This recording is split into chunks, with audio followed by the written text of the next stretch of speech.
Welcome to the Impact Roadmap, a podcast designed to give you the practical, concrete steps to grow your nonprofit or future-forward business in a sustainable way. I'm your host, Joey Goon. Let's get into the episode. To be candid, I'm very, very excited about the episode that we're going to record today. And first off, I'd love to start here, and it's really around the question of how did I come to know you?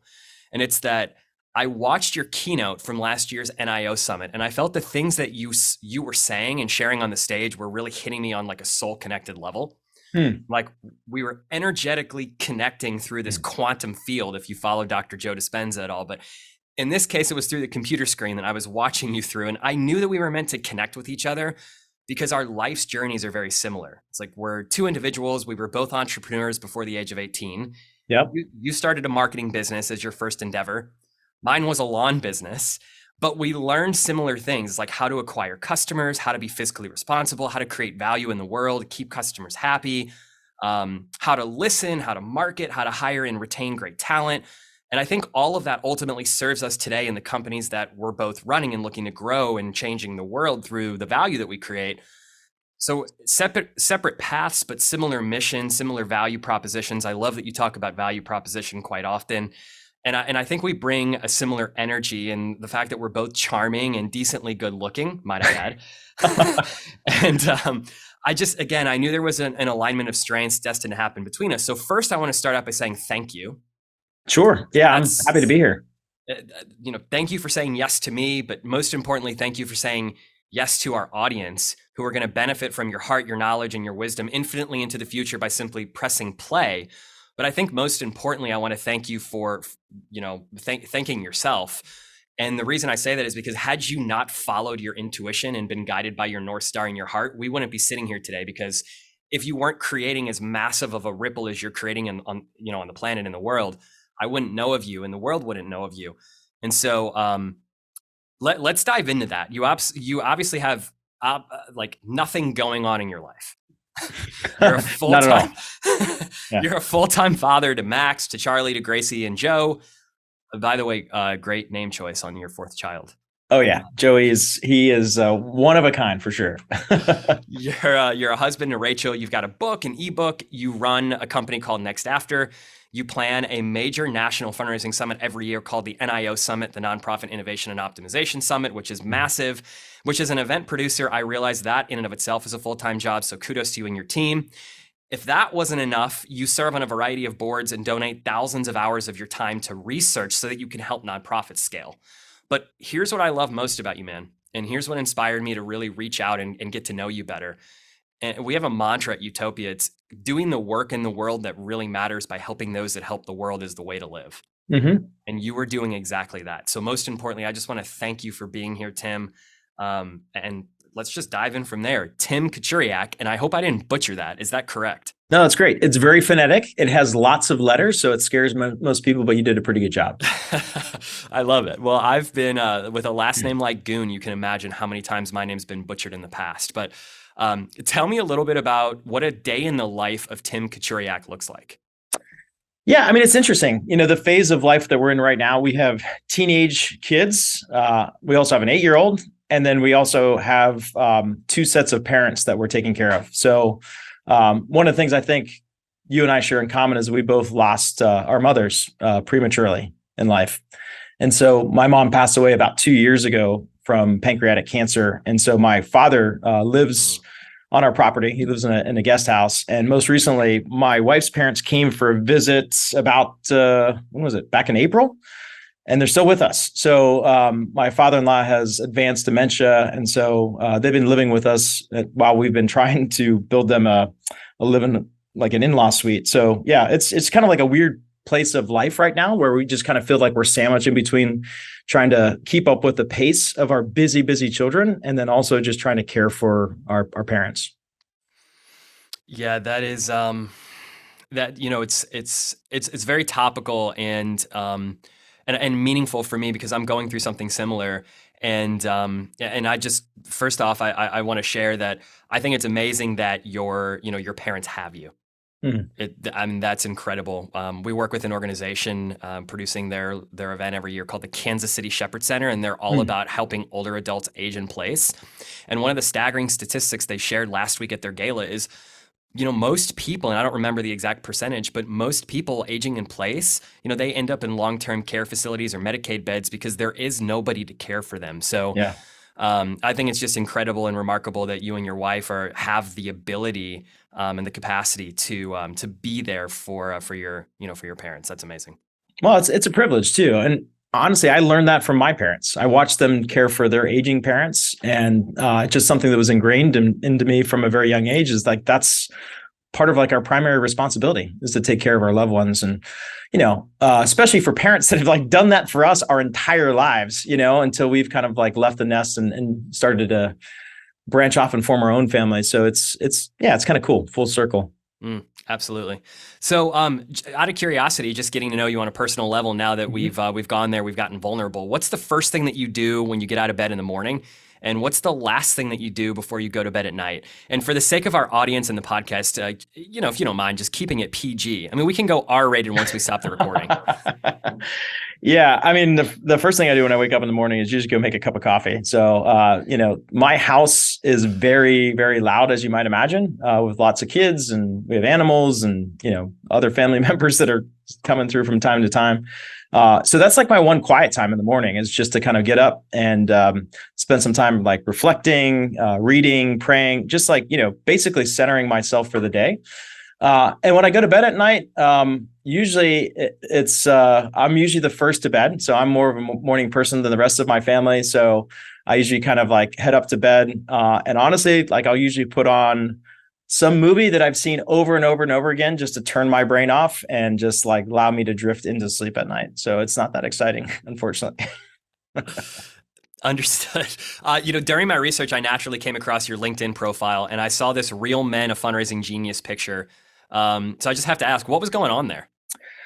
So you remember the TV commercials, the Bud Light TV commercials, Bud Light presents Real Men of Genius. So this has been an idea I've had for a long time of like, let's go recreate these, like fundraising genius. Today we salute you, Mr. Email Blaster Guy, Mr. Email Blaster Guy. So we're basically making those TV commercials, and we're going to launch them on connected TV in the coming months. So that'll be really, really fun, fun way to just spread the gospel of testing and optimization of fundraising, is through these fun little bits that we get to put on. For those of us that don't know what connected TV is, could you give us the cliff notes?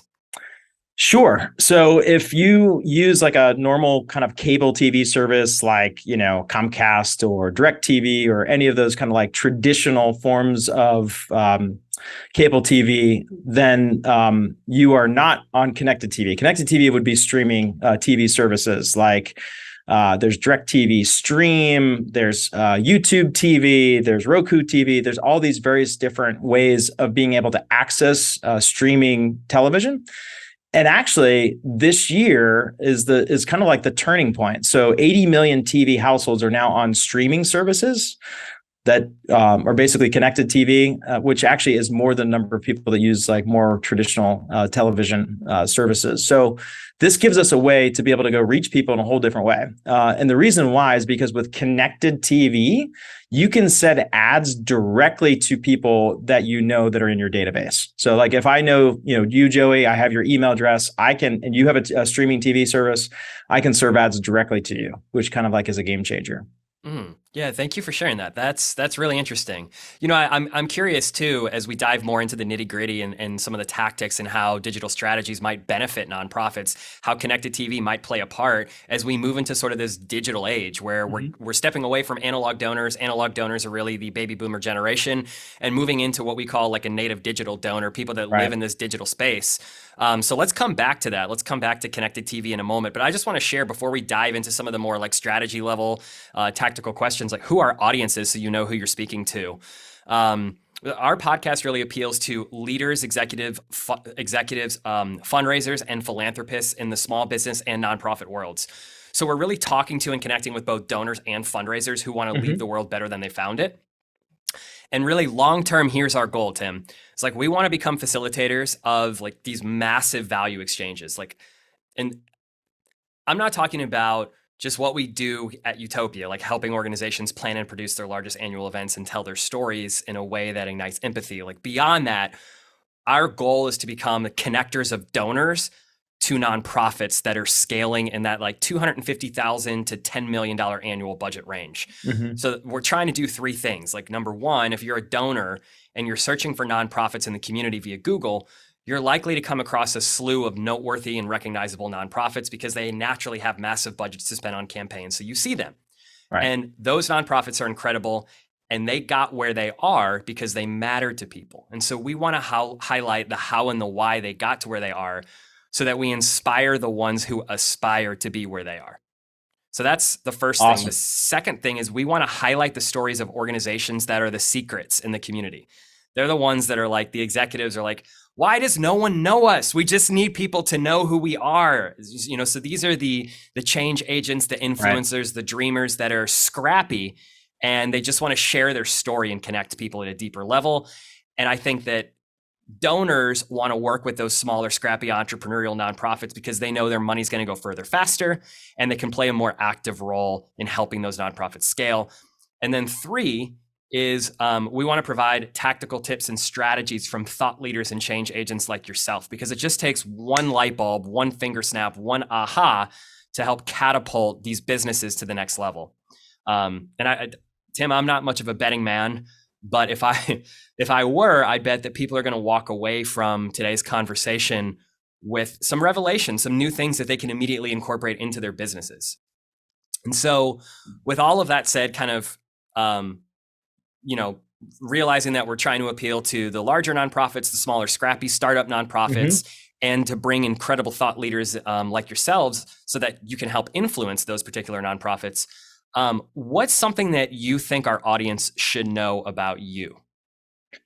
Well, first and foremost, I am obsessed with trying to understand, why do people give? I think that like giving in and of itself is such an irrational behavior. It doesn't make sense. Like if aliens landed from outer space and like landed on this planet, we tried to rationally explain it to them, they'd be like, does not compute. Because like when you give money to support a cause that you care about, like you don't receive anything typically like tangibly in return, right? Like you're giving because there's a deeper meaning behind that gift, right? Like you're giving to go be part of something, right? Larger than yourself. You're giving out of a sense of duty, responsibility. You're giving to be basically to like extend like what you perceive about your own self and like beliefs and values that you hold. Some people give out of like emotion too, like out of anger, frustration. They want to see a change made and they believe this organization is going to fulfill that. So marketing of like value-based, causes is very, very different than marketing products and services. But there's a lot that like product and service companies that run, businesses can learn from how nonprofits actually do marketing. Because it taps into something deeper. And like think of the companies that we like love the most, right? Like Apple, right? They decided that we're not going to go market based off of like, the features and benefits of building a better computer. We're going to go celebrate the people that share our values, the people that think different, the people that are like the renegades, like the change agents. Those are our people. And so if you view yourself as one of those people, this is the product that you need to buy. So I think that's what's kind of cool about working in this space is you get to kind of tap into some sort of deeper thing that people respond to. Absolutely. Yeah, it kind of reminds me of the Simon Sinek Start With Why. It's not about how or what we do, but why we do and why we matter. Yeah. And I think if you can start with why in anything and connect people to the deeper meaning, right, of like why you're doing what you're doing, I mean, people empathize with that because, there are points of connection that come in just being relatable and being vulnerable. And it's hard to go there sometimes because I think one of the things that you shared in one of your recent keynotes was that sometimes people are self-motivated and self-interested. And do you know the philosopher Alan Watts? Yeah. So the quote that most changed my life, one of the quotes that most changed my life is by him. And it's, the real secret of life is to get completely engaged in what you're doing in the here and now. And instead of calling it work, call it play. Yeah. It's so beautiful and so profound. And, when we talk about people being self-motivated and oftentimes self-interested by their own wants, needs, interests, and desires, I think one of the things that you shared is we really have to, in order to succeed, you've got to turn away from self and focus more on others. And so how important is it in the fundraising world and growing a nonprofit to be able to do that? Well, it's incredibly important. I mean, I think the biggest challenge that we help a lot of our clients be able to deal with is the simple fact that they are not their donor. Like oftentimes, like we create content, we create messages, we create campaigns that we like, that we respond to, that we think are cool. And that misses the point because it's not necessarily the same things that our donors want and appreciate and want to support and get behind. And so part of being an effective fundraiser, and I would, say by extension to be an effective marketer, is taking yourself out of yourself and really kind of like trying to empathize and put yourself in the position of your customer. And that is incredibly difficult to do. And that's why like what we do, testing and experimentation, is so critical to that, right? Because I can finally resign to the fact that I don't have all the answers deep inside of me as to what's going to motivate people to say yes, but I can find them, right? And the way that I find them is through experimentation. And so, for example, if I go and have two different ways of saying the same thing on a web page, right? And I have a call to action at the end of that web page for people to donate, to buy, to give, to volunteer, whatever that call to action is. I can test these two completely different messages in real time and allow the data to help me understand what most resonates with my ideal customer. And that's the thing that honestly never gets old for me is constantly exploring and just being curious and allow my customer to guide me every step of the way. I love that. It reminds me of a friend of mine. His name's John Berghoff, and he runs an organization called the Exchange Approach. Mm-hmm. And he's a master facilitator, and he talks about the power of a question to ignite humanity. It's not about having the answers or being the sage on the stage. It's more about unlocking heads and hearts by inspiring people to think through asking the right reflective questions. I think that's beautiful. So you mentioned something a moment ago. You talk about testing, and I know you do a lot of data acquisition through your company and just like going out there and actually being a donor. So when you undergo these mystery donor studies where you're randomly giving test donations to various national organizations, just out of curiosity, what's the best follow-up that you've ever received from a nonprofit, and what made it so? I think one particular example I can think of is an organization that thanked us 3 different ways, right? So they sent us an email thanking us. Like it was actually a real email. Like it wasn't, you could tell that they weren't trying to just send us a receipt for a donation. It was actually a true thank you very much. Here's how we're going to use your donation. This is where it's going to go. They also sent us a letter in the mail that we received probably about a week later. And then they also called us on the phone, right? And so I thought that was like the perfect template for what every single nonprofit needs to do. And I call it the thank you approach, right? Find a way to thank every single donor 3 different ways for making their gift. And there's actually been research. Penelope Burke, I think she did a study a few years back where they did that. Like they actually had board members go and call donors and thank them for the gift. And if they did that within 48 hours, it actually increased the second year donor value by 42%. And that's something that, like, honestly, every one of us could do. And I know, like, this based on the size of the organization, obviously, like, that requires, a lot of scale and a lot of people. But if you're a larger organization, you have the resources to be able to do that. And if you want to look at the major problem that we have in the nonprofit fundraising space, it's donor retention. It's an epidemic. I think across the board, across the industry, it's like between 30 and 45% of donors are retained, which means that 70%, up to 70% of donors like give once and never give again. And that just doesn't make sense. That is a staggering number. Yeah. I mean, and you think about it from a business standpoint, what is like the common logic? It's like, it's much easier to keep an existing customer than it is to go and acquire a new one. And yet that's something that we just do really poorly. And I think the reason why is because we're so focused on just the near term kind of, amount of money we need to raise this year. And so all of our money goes into our campaigns, it goes into donor acquisition, and we have no thought towards like the lifetime value of these relationships that we're creating with these financial partners. And that's a missed opportunity. I've heard you say before that people don't want to be marketed to, they want to be communicated with. And we've always thought something really similar in our business is that people are not buying because they understand your product. And in this case, they're not buying because they understand where all the money is going. In many cases, they don't understand, and it's your responsibility to help them understand how their money is going to continue to serve. Right.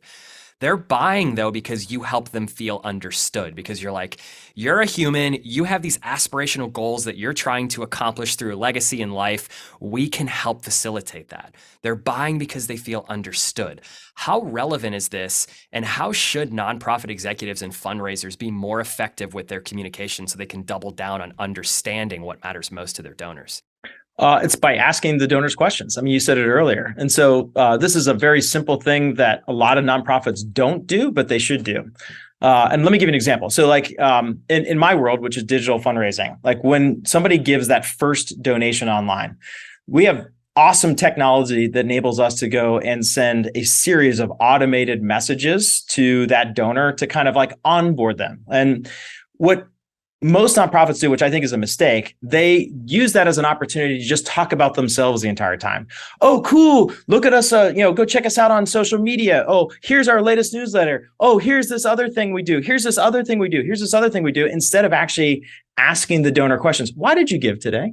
Thank you so much for your gift. Can you just tell me what inspired you to give? There's so much gold that you can mine by simply just listening, and we don't do it, right?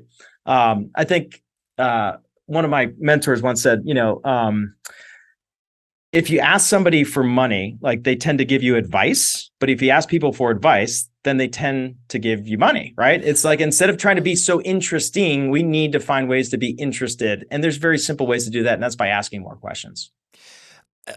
I was listening to this podcast this morning by a mentor and a dear friend of mine. His name's Hal Elrod. He wrote the book, The Miracle Morning.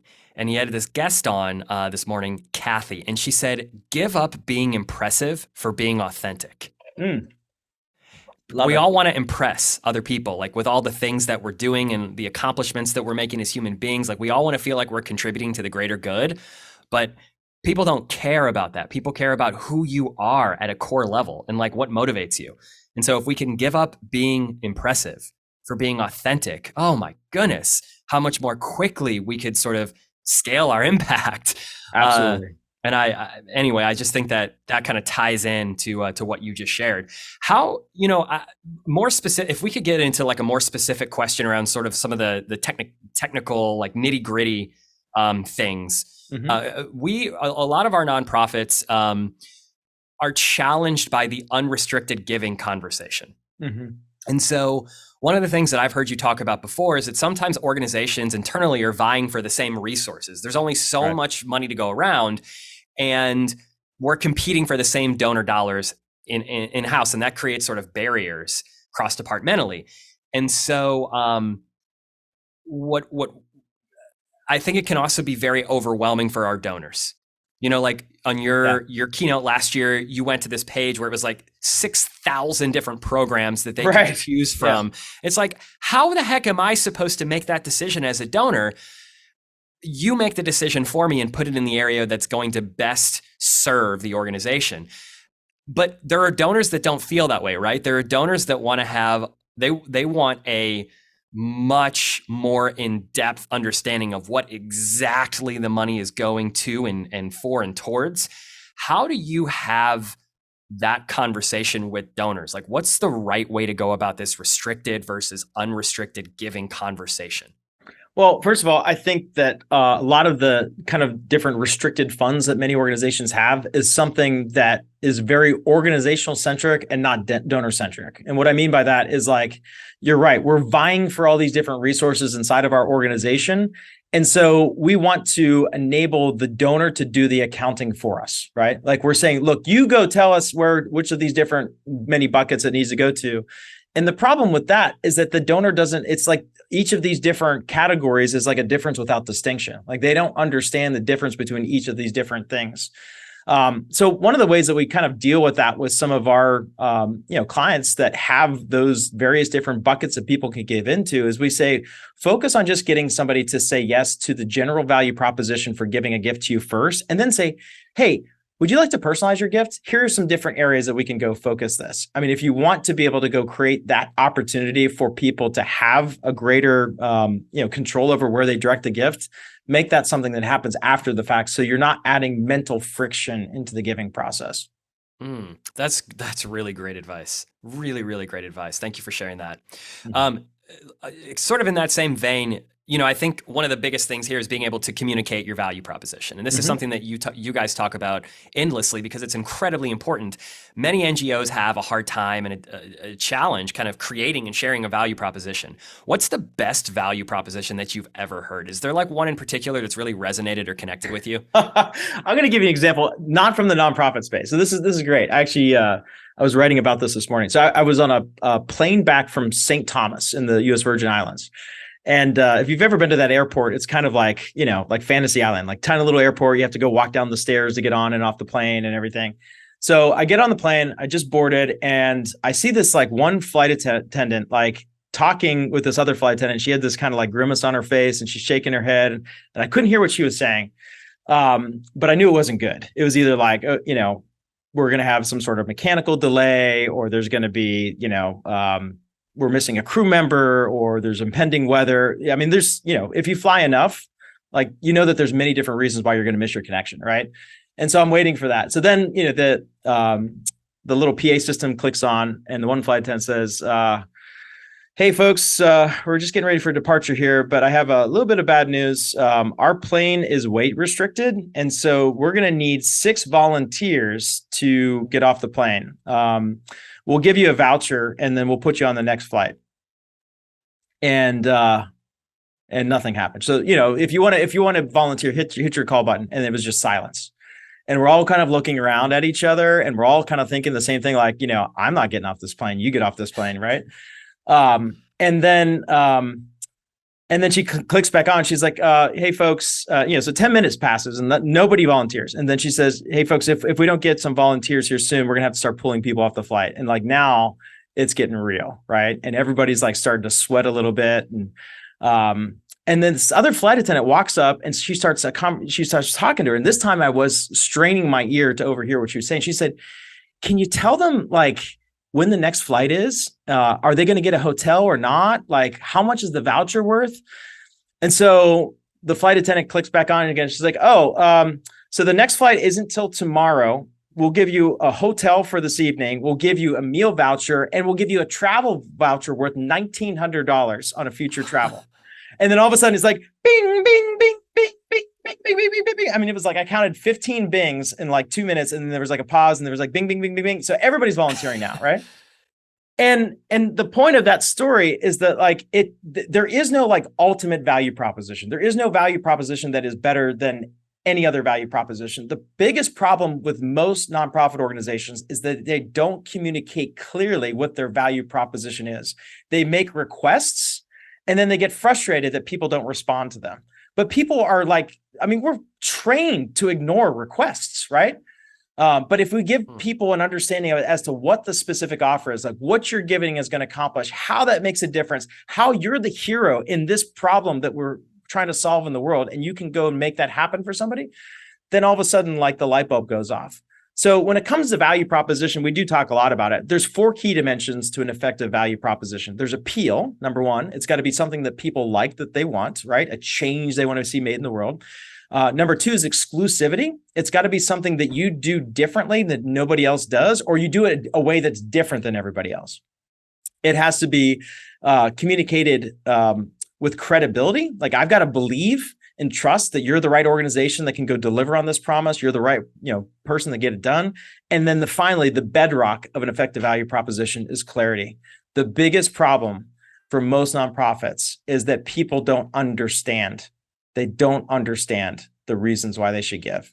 And so that's a lot of things that we experiment with on websites and emails and social media posts, is like how to add more clarity to our value proposition. That's gold. That is gold. Do you have recommendations for organizations that are just starting out? Yeah. Like where do they start? So you've got the 4 tenets. If they're just starting out trying to create a value proposition, where can they go to, or where should they pull from? Like, are there sort of like staple I know you said there's not like some utopian, to throw a pun in there, value proposition. But where can they go to sort of glean information and advice and insight when creating something like this? So I'm going to give like a simple exercise that everybody should consider doing. So get your board together, or get some of like your donors together, or get your staff together, and plan out a session where you're going to get together, and everybody's going to try to answer this one fundamental question: if we're the ideal donor for this organization, why should we give to us? Why should somebody give a donation to us, right? And then just spend some time and list out every single different reason why somebody should give a gift to your organization, okay? And after you've exhausted that, maybe you'll have 50, 60, 20, 30, whatever different claims, reasons, value claims as to why somebody should give. And then what you do is you take each member of your group and have them go through each one of those different claims and score them on a scale of 1 to 5 in the area of appeal, meaning this is something that everybody would like, everybody would want, to 1, so which is like nobody would like it, nobody would want it. So scale 1 to 5 on appeal, and 1 to 5 on exclusivity. Exclusivity of 5 is like nobody else in the world is doing this. We're the only ones that are doing this. And 1 is like everybody else is doing this. Have each person go through and score them independently. And then go around the room, and every single person, they share what their score is for each of these different value claims. And what you're looking for is obviously the claims that have the highest appeal and highest exclusivity, but you're also looking for, I scored it a 1, you scored it a 5. We're like, hey, let's talk about that for a second. Maybe that claim isn't clear. What did you think it meant? Well, I thought it meant this. Oh, I thought it meant this. So if I thought it meant this and you thought it meant this, if you think what I think, then how would you change your answer? So you're looking for like tight grouping among these answers. But once you have that, you may find that you have 4 or 5 or 6 or more different reasons why somebody should give it. And then you take those 4 or 5 reasons that are your top performing, reasons to give. And you say, okay, where's the data? Where's the facts? Like, where's the third-party credibility indicators that prove that these things are in fact true? And that's how you kind of form your credibility. And so at the end of this thing, you're basically trying to construct a simple just argument, an answer to the question: if I'm your ideal donor, why should I give to you? Because we are the only organization that does blank. We do it for X number of years, and we've had X number of successes, and blah, blah, blah, blah, blah. But you're basically kind of laying out a reason why somebody should give. Once you have that, then you go test it. You start testing it like in conversations with donors. You test it on your website. You test it in your social media posts. You test it in your emails. But use that to kind of inform the process so that you now are at least presenting a lucid, compelling argument for why somebody should give. That's amazing. I think if you just go back right now and rewind this podcast and listen to that like 7 more times, that might be helpful for any of you out there that are looking to create a value proposition and and I think more than it's like an elevator pitch, right? I mean, that's exactly right. It's everyone should be sharing the same things about your organization. Otherwise, it gets incredibly confusing if everybody's saying something different. So, Tim, great advice. And by the way, like we've researched this. So we did a study a few years back called "Why Should I Give to You?" And that's exactly what we did. We contacted 127 different organizations across multiple different verticals. And we contact them 4 different ways. We call them on the phone. We send an email to their contact us form. We message them on social media. And then we took a screenshot of their donation page and we asked them the same question in each of those different channels. Hey, I was thinking of giving a gift. Can you tell me why I should give a gift to you rather than some other organization or not at all? And we listened. And we were shocked at how bad some of the answers were. How many people could not answer, or how they would answer it different in different channels, which means that they're speaking with, kind of forked tongue out of different sides of their mouth. So, and these are like some of the largest nonprofit organizations on the planet. So if you really want a competitive advantage, like especially if you're a young and scrappy organization, really focus on value propositions. The one thing that really unlocks giving. I think that is such an unbelievable, like, to me, that's like mind blowing. It's staggering that when you did that and reached out to all these organizations across those different verticals, the one response that you got from a national organization that's like, oh, well, if you want to give, call our 1-800 freaking call center. Right. And, we don't accept online. It was something like formulaic and just ridiculous. And it's almost like as a foundation or somebody who has a lot to give, you have to beg people to take your money. Right. Yeah, it's blocking and tackling kind of things. So, I mean, while we're on the topic of boards, You Mhm. are a current or past board member for a number of different nonprofits. Mhm. And so, what makes a good board member, and what advice could you give to other organizations that are looking to fill their boards? And maybe we could spend a little bit more time kind of unpacking, like, why is it hard but critical to find board members that care and can contribute, opposed to simply filling seats, which I think a lot of organizations want to do, especially if they are small and scrappy. They want people, right? Yeah, I mean, I think most organizations would probably not have a I don't know, maybe not a terribly difficult time to find people that really care about their mission. I think the hardest thing is finding people that care about their mission and also have a different kind of discipline that they bring to the table. So the most effective boards that I'm on, they have people, they're very diverse, right? So, both like kind of like culturally, but then also like from a standpoint of like different skill sets. Like we have people on our boards that are CPAs. We have people on their boards that are, marketing comms people like me. We have people on our boards that are technologists. We have people on our boards, that are, leading very, very large organizations. And so I think that creates like the best, I don't know, just kind of advisory group to be able to assemble people that have these different points of views. And I would say that like the best boards I'm on is not when somebody's talking, like one person's talking the whole time, but where the board members are asking questions. They're challenging. They're not trying to go rush in and like run the organization. They're trying to let the leader of the organization lead, and they're simply challenging their thinking by presenting a different point of view. Yeah, and then obviously they need to be certain, committed to the cause and committed to what the organization stands for and all those things. But I just found that the boards that are most effective are the ones that kind of have a good crossfire happening. Yeah, thank you for sharing that. Appreciate it. Mm-hmm. Something I want to bring up that I think is super valuable is something we touched on earlier, and it's obviously your entire business is around this sort of digital space. Mm-hmm. And last year you said Facebook advertising was one of the most effective ways of acquiring new donors. And so I first of all, just kind of rapid fire, do you still feel that way? Why or why not? No, absolutely not. And I'll tell you why.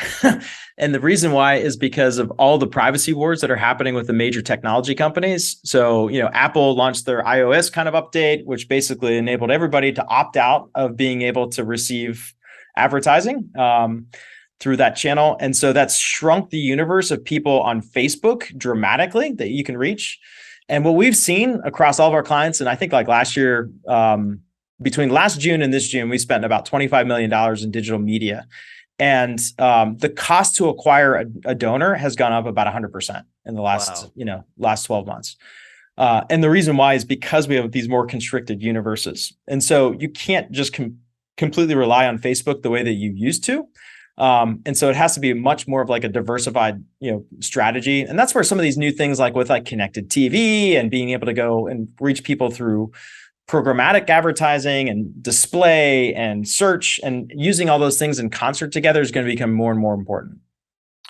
So for a small, scrappy nonprofit, and I just kind of want to preface this because this comes from a dear friend of mine. His name's Mm-hmm. Christopher Lockhead, and he wrote the book Niche Down, and is Mm-hmm. also has a follow-up book called Follow Your Different. It's all about kind of creating and dominating categories like Peloton by marketing differently and sort of creating your own space in a field and a category that's not already created.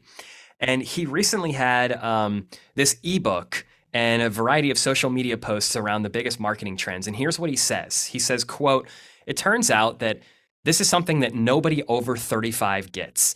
We're in a profound inflection point hiding in plain sight. Native digitals, people under 35, have already taken over. As a result, the next 15 years are going to see a massive displacement of the native analog categories, the baby boomers. We're at the start of a mass analog category company extinction event. And we're at the start of a new native digital category NATO. Here's why. Native digitals are the first new category of human in centuries. They're the first generation to grow up completely integrated with technology. Digital lives are their primary lives. Analog lives are secondary. We've never had people totally integrated 100% with machines before. There are 140 million of them in the United States, and they're 180 degrees different than native analogs, which are people over 35. Native analogs buy analog things digitally. Native digitals buy digital things. So that kind of leads me to the question, how important is digital media and content creation and storytelling in the fundraising world today. And if you are a small, scrappy organization in that $250 to $10 million budget, how do you double down on this, and where do you allocate your marketing dollars? Yeah, that's great quote. I'm glad that you shared that. The biggest thing that I think that most nonprofits don't realize they have is that they have tremendous amounts of content. Even like, smaller organizations, we talk to like, oh, we don't have stuff. And then we start opening up drawers and opening closets. We're like, yes, you have all kinds of content. You're just not like using it in the digital landscape at all, like to be able to go and, engage with people. And so I think that that's one thing that you need to think about is like, what kind of content are we producing as an organization that we can repackage, repurpose, and turn into something that our ideal likely donor would find to be of value to them, right? We start so many times, like the conversation with donors about saying, hey, how much can you give me, right? Instead of saying, how much can I give to you? What do I have of value that I can go and provide to you, and allow that to be the starting point of building that relationship. As it relates to content consumption, I guess I kind of agree. I think the last point he made is that, analog or whatever, some of the older generation people, analog people, they buy things digitally, but digital natives buy digital things. I guess that's kind of true. As it relates to fundraising, I mean, our clientele is generally older. I mean, and that's not going to necessarily change. And I know that there's a lot of research about like the millennials and the Zs and how we need to go activate these generations into giving and all that stuff. And there's charities that resonate very well, but I'd say the majority of gifts that are given and the majority of funds are really coming from like the boomer generations and up. And what I've seen is data that suggests that they are actually the largest consumers of digital content than any other generation. And a lot of people don't realize that. And that's why Facebook has been such a great donor acquisition channel for many organizations, because all the kids have moved on. They're on TikTok, they're on Snapchat, they're on all these other platforms. Whereas all of the boomers, they're on Facebook because they want to see pictures of their grandkids. They're also on Facebook because they're scrolling through it, like my mother-in-law, who I watch daily. She's 80 years old, and she just like literally doesn't put her phone down. She's just scrolling all day long. She's telling me things that my friends are doing that I don't even know, because I'm not on Facebook that much, right? And so she is much more plugged in, much more engaged, much more also like, a receptive audience and a donor audience. So I would say that, what we need to do is take our content and, again, turn it into something that represents value to that audience of people that are our existing donors, and go find places to meet them. And Facebook is still a very great place to do that. But I think I understand what you're saying, is that like, how do we start to kind of build things that are connecting to these more digital natives that really have a completely different mindset? I mean, my kids are all digital natives. It's weird. I mean, I remember like when cell phones came out, and I was like, I think I was in college at that point. So it was just kind of like, it's just weird to think about, people that have never had that experience.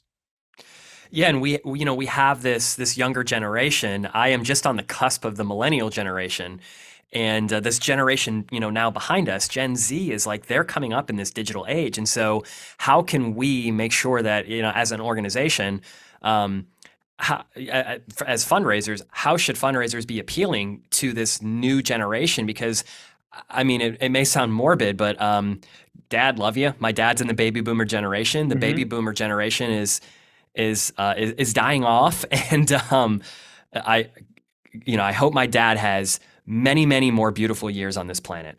But the baby boomer generation is passing their wealth on to this future generation, and we have to sort of keep our finger on the pulse. And if not, we become Blockbuster.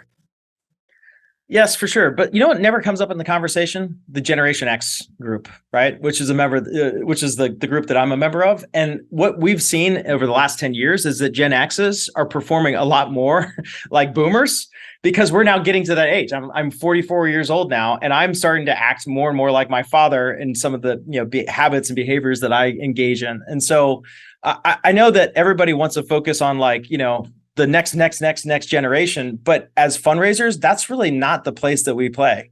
And honestly, like if you think about it, a lot of the things that we have inside the nonprofit space were birthed because they were first trained and ingrained and taught through these huge consumer brand corporations that spend billions and billions and billions of dollars training the marketplace, like how to engage with certain things. And so what we need to do is like pay attention to what they're doing. That's why most of the speakers that come to our conference, they come from the for-profit digital marketing world, because they're like 5 to 10 years ahead of us.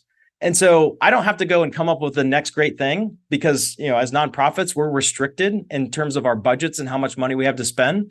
But we can look at the trends of what the consumer brands are training the marketplace to do, and we can go and adapt and be able to go leverage those new pathways for the purposes of fundraising. So that's something that I think that we need, again, be careful with, is just getting too focused on going too far down the generation trail, because we're missing the people that are our active donors today. Yeah, it's a really good point. And I didn't mean to totally circumvent Generation X. I didn't mean to just skip past them. I hope you didn't take that as a slight to your generation. No, not at all. But nobody ever talks about them, ever. And like, they're not that much smaller than the boomers. They're not as big as the millennials, but they're pretty active. All right, everybody. So double down on Gen X. You heard it here first, folks. That's right. So I know that you just recently came off the NIO Summit. Some friends of ours, Delaney and Katie at Nonprofit Connect, they were there, and they had a bunch of different, pictures that they were taking from the event. The event looked amazing. It was a Wizard of Oz theme.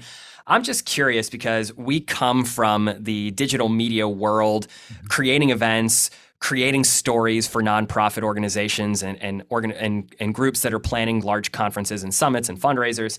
What's the most unique thing that you've ever seen at an event that provided a very connective experience? That's kind of like because I think a lot of people get into this, we have to do an event because everybody's doing an event, and then it becomes more like formulaic and performative, as opposed to authentic and unique and new and different. So what is something unique, new, different, connective that you've seen? Well, I didn't go to this conference, but we had 2 guys that came to our conference this year that are from the Netherlands, and they host a conference every year called the Conversion Hotel. And it's like, basically digital conversion rate optimization. People from all over the world come to this thing. It's like limited to 250 people. So it's a small group, and they sell out every year in 12 minutes. And one of the things that they do is they actually have, it sounds kind of weird, but like hot tub sessions. So they have like sessions in the hot tub with like the speakers and the attendees, like all kind of get around, and they just like kind of have a very informal setting. And I've heard that is like the best session to attend every year at their event. So hot tub content session. Interesting.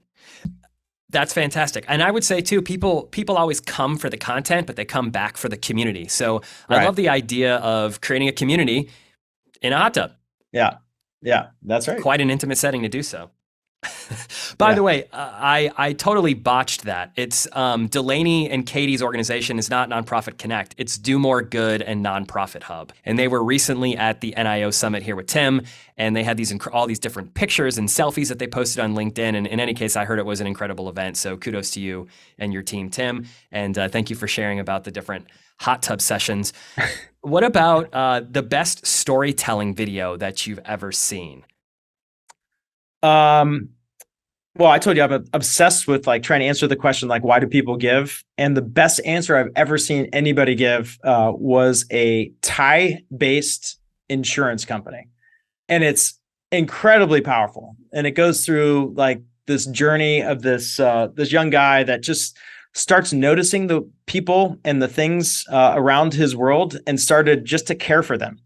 And like, for seemingly like for no reason, like people are looking at him, they're scoffing him, like, oh, why are you helping this person? Why are you doing this? And then all of a sudden, like, the story turns a little bit, and like, he starts to build relationships with these people that he's helping. And he has this dog that he feeds every day that like now follows around and now is his companion.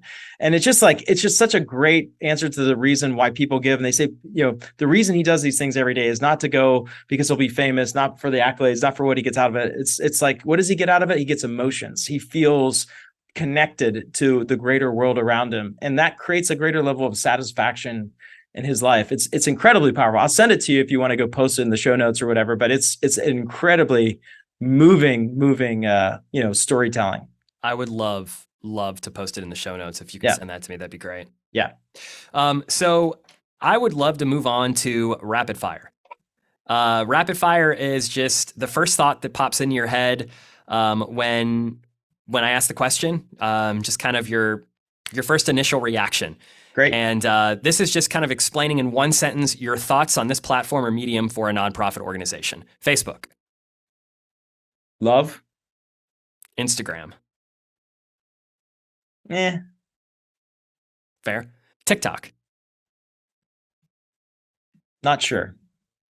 LinkedIn, Yes.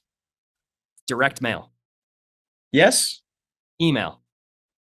Absolutely. Which one do you feel is the strongest medium? Based on the data, email for sure. Okay.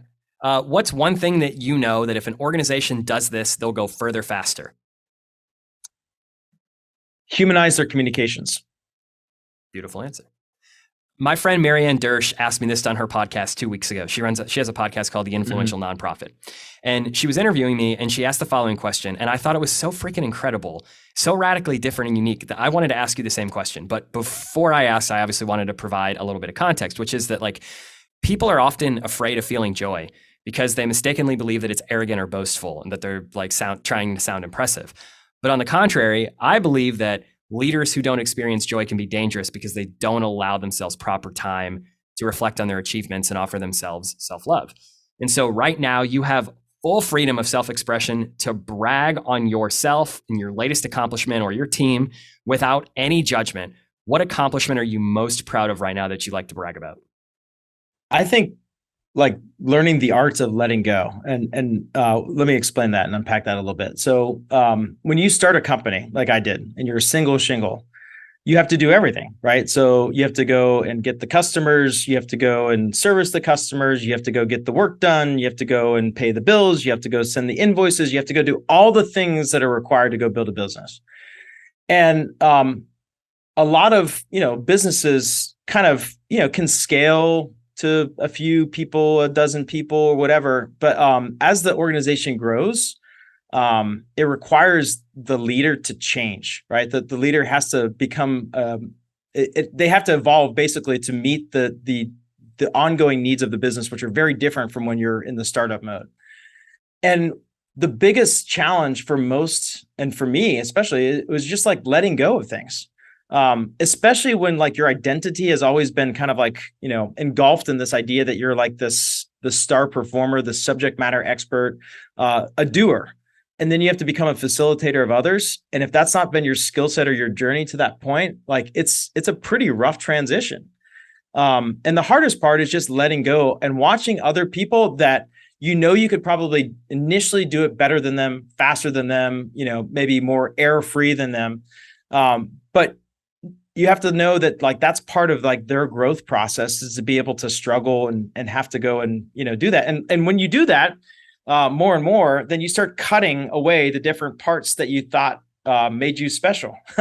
And so that's been the place I've been in for like the last 10 years. And it's just, it's really interesting when you look around, you're like, well, this company can run without me, and that could be like a scary thought, or it could be an exciting thought. Or it can be a motivating thought to say, okay, well, what's next for us, right? Like, where are we going next? Like, how can I go and start to like move us to the next horizon? But doesn't look like a 9-to-5 job. It doesn't look like your job used to be. Like you don't have like a task sheet of all the things you got to get done in a day to go do those things. And so it looks a lot differently. And so I guess like what I'm most proud about is that I haven't like pulled the ripcord. I mean, so many, entrepreneurs, they start something up, they get it to a certain point, and then what do? They go jump to the next business. I'm going to go start something else new, and they don't evolve. And so I would say just staying and leaning into that process and being patient with myself has been awesome. That just hit me on a soul level. Like that resonated so deeply with me. I feel the exact same feelings that you're currently feeling in terms of being able to let go and be a servant leader helping to inspire others here in our organization become leaders. But stepping back is both inspiring and sometimes it's validating knowing that you've built something incredible, but it's also terrifying. It's terrifying. Yeah. It makes you feel so much smaller. Like, wait a second. Did I actually have all of these, like, I thought I had all these gifts that it diminishes your personal contribution because there are people that are around you that are doing it just as good once they're able to get to that level. Mm-hmm. So you're right. It challenges you to be creative and think about, okay, let me stop focusing in the business and focus on the business, which is, Tim, candidly, that's why I'm doing podcasting. Mm-hmm. I've been so focused in the business for the last 10 years. And now the team's like, okay, we've got this. Now go out and create a brand that's bigger than what it currently is. Yeah. And so here we are today. And man, I've had sleepless nights. I've cried about it. I've laughed about it. It sounds like you've gone through a similar emotional roller coaster and a journey. But it is a blessing that we have the privilege of sitting here today, knowing that we have both incredible companies with, it sounds like you have great people that are out there that are a part of the brand, and they obviously they love the brand that you've built and they support you. So that's amazing, my friend. Yeah, I honestly, I was listening to a podcast this week, and this guy who runs an agency it's an agency. It's a global agency, over $100 million in revenue, and they have over 2,000 employees. And he talks about this exact same thing, that the leader of the organization has to continue to evolve and change. And not a lot of people can do that. I mean, it's really, it is hard because, again, from the outside looking in, you look at me as like this thought leader. I'm like this digital fundraising superstar and all that kind of stuff. But I don't do any of those things, Joey. I don't do any of them. My team does all those things. And what I am is like this evolving leader who's trying to figure out how to continue to unlock the potential inside of other people. And at that, I'm a total noob. You know what I mean? Like, and so it's just this weird dichotomy between like how the people on the outside look at you and like how you really know you are. I think, a lot of people refer to like imposter syndrome. Yeah. I think it's because when you are really successful and stuff, like people think you're successful for like those things that they know about you. You're right. They see this idealistic role of these images that you put online and they're like, oh, well, it was perfect for them. Look how they got where they were in this perfect life that they're living. And the reality is that, that's not the whole story. Right. That's not the whole story. The podcast I mentioned earlier today where Hal was, and I'll send you this podcast because it is literally entitled How to Overcome Imposter Syndrome. Oh, cool. And Kathy, his guest, talks about how she recently interviewed Dr. Phil. And Dr. Phil said most people and most entrepreneurs, they have these feelings. And when you give that feeling to someone else, you stop feeling the feeling. And he gave an example. And he said, for instance, I had someone on my show, this is from Dr. Phil's perspective, that was feeling lonely. And he realized that he had a neighbor who was alone and widowed. And so he went over to his neighbor's house and just sat with her for hours. Mm-hmm. And because he was able to help her get past her loneliness, his loneliness started to subside. And so that all comes back to the Robin Sharma quote that you can't make someone feel good about themselves until you feel good about yourself, but you can feel good about yourself by pouring into others. Yeah. And I just think that's a beautiful distinction. Is entrepreneurship, whether you're on the nonprofit side or the for-profit side, it can be lonely. It can be really lonely from at the beginning and where I think you and I are now. It's equally as lonely. Honestly, your thoughts on that. Yeah, I mean, I couldn't agree more. I mean, like the cliche that it's lonely at the top is totally true. I was sitting down with the CEO for another agency here in Dallas yesterday for lunch. We haven't spoken in like 8 years. I think we're kind of competitors, but I don't really view them that way.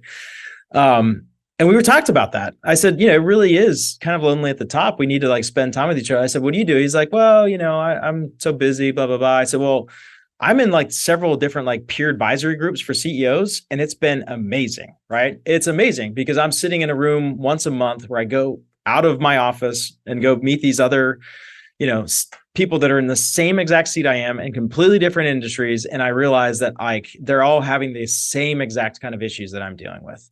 And we help each other, and we're able to kind of support each other, and we, learn from each other. And I can't tell you how many really important business decisions I took to that group of advisors. And it just, completely changed the course of, honestly, our business. So if you don't have that, if you are a leader of an organization, for profit, nonprofit, what have you, and you don't have a group of people that are your peers, that are maybe even outside of your industry, you need to get connected to one of those. It's such a great opportunity to honestly just relax once a week or once a month or whatever the cadence is. I couldn't agree more. Having a peer mastermind or an advisory group of individuals that are at a similar level in you, trying to have similar goals in life, same aspirational journey, having those people as a sounding board is incredibly impactful, and you go further faster with people like that in your network. It's like Jim Rohn always says, you are the sum of the 5 people you surround yourself with, and your personal development or your success will never exceed your level of personal development. You got to surround yourself with other individuals that are where you want to be. Yeah. And also people that you can help too. Sure. That's the other cool thing is you get to, you may be ahead of some folks, you may be behind some folks, but you get to benefit from being helped and helping others. I love it, my friend. Hey, just wrapping up, what's the most important thing going on right now that you would like our audience to support you with? Well, we're going to have the replay sessions for the NEO Summit coming out here in the next couple of weeks. And so if you missed that, you should probably check out some of those sessions. I think the speaker lineup we had this year is probably the best we've ever had.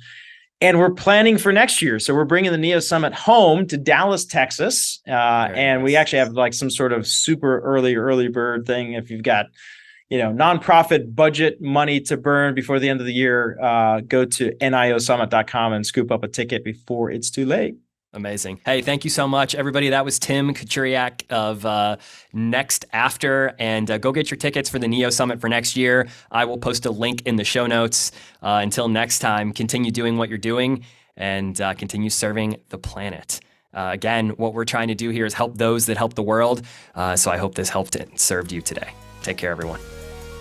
Hey, if this episode was valuable to you, then share it with someone that you love, someone that you know that could benefit from it. Also, be sure to subscribe, and depending on how you're listening, go ahead and leave a comment or review. This will help ensure that we are connecting with other nonprofit leaders so that we can get this critical information out to them. And if your company is in the early or even late stages of putting on an event, go to our website, utopiaexperience.com, and click the Book Us tab and schedule a free discovery call to see if our services would be a right fit for your event. And even if they're not, that's okay. I promise you our expertise can steer you in the right direction, so you'll get value either way. Thanks for listening to the Impact Roadmap, and we'll see you next time.